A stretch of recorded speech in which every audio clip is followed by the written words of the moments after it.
Parole de Dieu quotidienne. Les 10 décrets administratifs qui doivent être respectés par les élus de Dieu à l'ère du règne.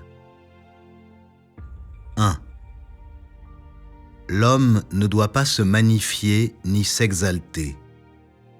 Il doit adorer et exalter Dieu. 2. Tu dois faire tout ce qui est bénéfique à l'œuvre de Dieu et rien qui soit néfaste aux intérêts de l'œuvre de Dieu. Tu dois défendre le nom de Dieu, le témoignage de Dieu et l'œuvre de Dieu. 3. L'argent, les objets matériels et tous les biens de la maison de Dieu sont les offrandes qui doivent être données par l'homme.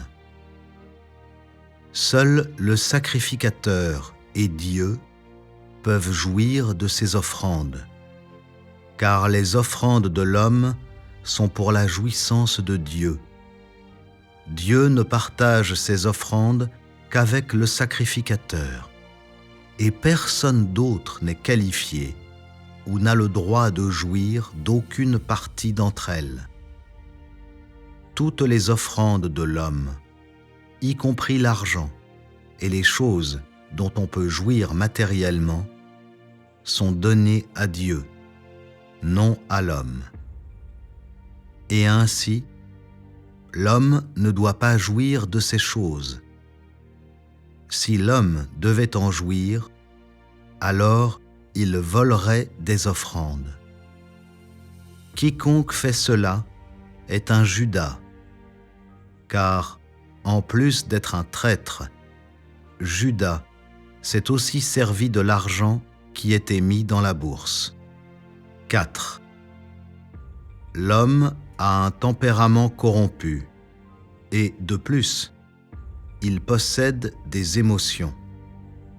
En tant que tel, il est absolument interdit à 2 membres du sexe opposé de travailler ensemble en servant Dieu.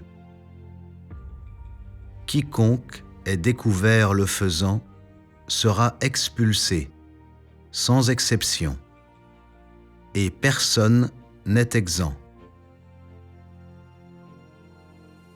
5. Tu ne jugeras pas Dieu, et tu ne discuteras pas légèrement de choses relatives à Dieu. Tu dois faire ce que l'homme doit faire, et parler comme l'homme doit parler, et ne pas dépasser tes limites, ni les transgresser. Veille sur ta langue, et fais attention à tes propres pas. Tout cela t'empêchera de faire quelque chose qui offense le tempérament de Dieu. 6. Tu dois faire ce qui doit être fait par l'homme. Remplir tes obligations, t'acquitter de tes responsabilités et tenir à ton devoir. Puisque tu crois en Dieu, tu dois apporter ta contribution à l'œuvre de Dieu. Si tu ne le fais pas, alors tu es inapte à manger et boire les paroles de Dieu, et tu es inapte à vivre dans la maison de Dieu. 7. En ce qui concerne le travail et les affaires de l'Église, en dehors de l'obéissance à Dieu, en tout, tu dois suivre les instructions de l'homme qui est utilisé par le Saint-Esprit. Même la moindre infraction est inacceptable.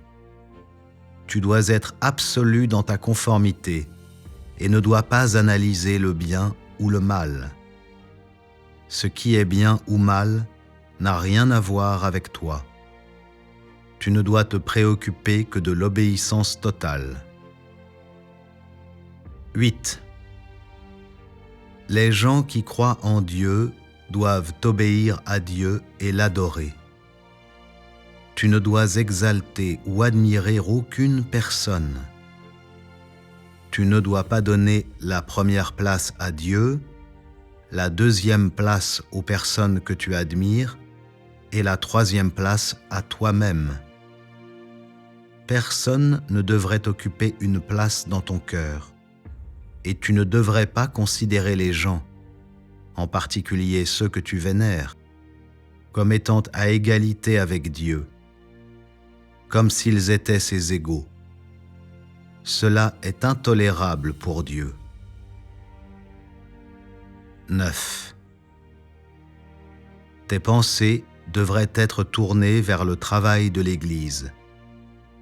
Tu dois mettre de côté les perspectives de ta propre chair, être décisif sur les questions familiales, te consacrer entièrement à l'œuvre de Dieu et mettre l'œuvre de Dieu en premier et ta propre vie en second lieu. C'est la décence d'un saint. 10. Ceux de ta famille qui n'ont pas la foi, tes enfants, ton mari ou ton épouse, tes sœurs ou tes parents, etc., ne devraient pas être forcés à se joindre à l'Église. La maison de Dieu ne manque pas de membres, et il n'est pas nécessaire d'ajouter à son nombre avec des gens qui n'ont aucune utilité. Tous ceux qui ne croient pas volontiers ne doivent pas être conduits dans l'Église. Ce décret s'adresse à tous. À ce sujet, vous devez vous observer les uns les autres, vous surveiller et vous le rappeler, et personne ne peut le violer. Même quand les parents qui n'ont pas la foi se joignent à l'Église à contre-cœur, il ne faut pas leur donner de livre, ni un nouveau nom. Ces gens ne sont pas de la maison de Dieu, et leur entrée dans l'Église doit être arrêtée par tous les moyens nécessaires. S'il survient du trouble dans l'Église en raison de l'invasion des démons, alors tu seras toi-même expulsé, ou des restrictions seront placées sur toi. En bref, tout le monde a une responsabilité à ce sujet. Mais tu ne dois pas être imprudent ou l'utiliser pour régler des problèmes personnels.